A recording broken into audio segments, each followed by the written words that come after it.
I grew up in a church that neither encouraged speaking in tongues nor discouraged it. They didn't really talk about it. So it wasn't until, I'd say 25 years ago when we actually moved to Texas that we were around people who spoke in tongues, who encouraged speaking in tongues, who taught about speaking in tongues. That was when I started praying that I would get the gift. It just didn't happen until about 8 years ago, I guess. I was in a group of people and they prayed for me.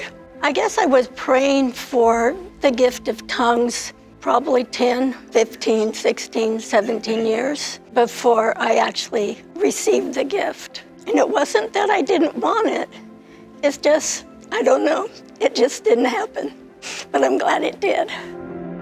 I was raised in a Christian home, a Baptist home. There was an organization back then known as Youth for Christ. The leader, Ray Mossholder, he preached on tongues, and he had an altar call where if anybody wanted to receive the baptism of the Holy Spirit and receive tongues, they could do that. So I went forward. A few words came to my mind in tongues. In fact, I even remember what they were, Shanda Lakita.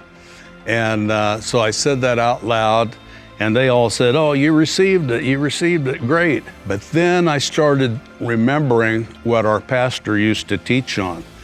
And this is no exaggeration. After every sermon, he would take 5 minutes to talk against tongues, how it had all passed away. He would do that Sunday mornings, Sunday night, and he would say that if you do speak in tongues, you're either making it up or the devil's making you do it. And all that teaching from over the years started to kick in. I thought, oh my goodness, man, I don't want to be doing something the devil's making me do.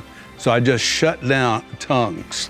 I shut it down for 30 some years. And then I started developing a real hunger for the presence of God. I started crying out for tongues. And I said, Lord, if it's your will, if you want me to speak in tongues, just come upon me, take over, and let it happen.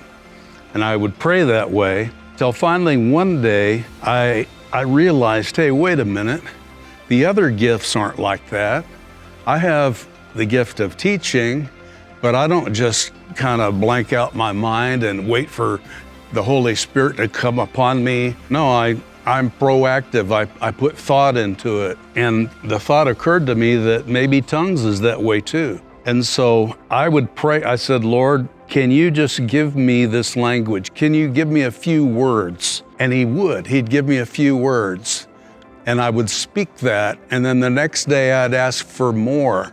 And he would give that to me, and the next day I asked for more, until finally I had this language that I would pray. It was fantastic, it was glorious, and I'm glad that it finally happened in my life.